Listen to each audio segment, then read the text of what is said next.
ஓர் அழகான கிராமத்தில் வேலு என்ற விவசாயி வாழ்ந்து வந்தார். அவருக்கு 3 மகன்கள்.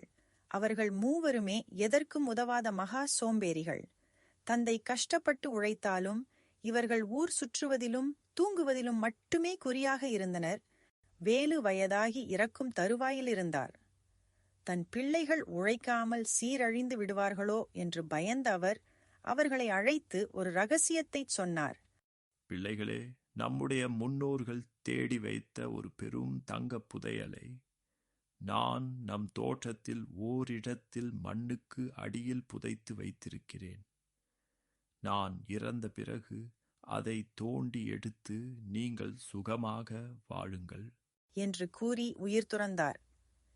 தந்தை மறைந்த சில நாட்களில் ஆசை யாரை விட்டது?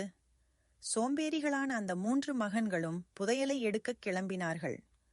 ஒவ்வொரு அடியாகத் தோண்டினார்கள். தோட்டம் முழுவதும் ஜல்லடை போட்டு தேடினார்கள்.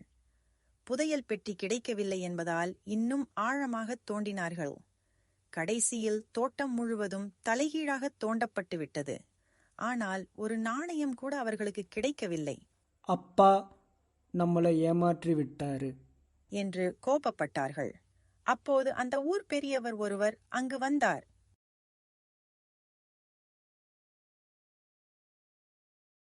தம்பிகளே, நிலத்தைத்தான் இவ்வளவு நன்றாக தோண்டி போட்டு விட்டீர்களே, அப்படியே கொஞ்சம் விதைகளை தூவி விடுங்களேன். உழைப்பு வீணாக வேண்டாமே. மனமே இல்லாமல் அவர்கள் விதைகளை தூவினார்கள். அந்த ஆண்டு நல்ல மழை பெய்தது.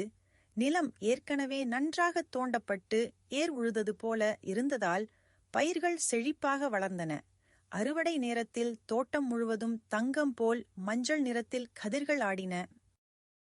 அவற்றை விற்றபோது அவர்களுக்கு கிடைத்த பணம் அவர்கள் எதிர்பார்த்த புதையலை விட அதிகமாக இருந்தது. அப்போதுதான் அவர்களுக்கு புரிந்தது, தந்தை குறிப்பிட்ட புதையல் மண்ணுக்கு அடியில் இருக்கும் தங்கம் அல்ல, மண்ணில் உழைத்தால் கிடைக்கும் உழைப்பின் செல்வம் என்று. அன்று முதல் அவர்கள் சோம்பேறித்தனத்தை விட்டு உழைக்கத் தொடங்கினர். நீதி, உழைப்பே உயர்வு தரும். சரியான வழியில் புத்தியை செலுத்தினால் மண்ணும் பொன்னாகும்.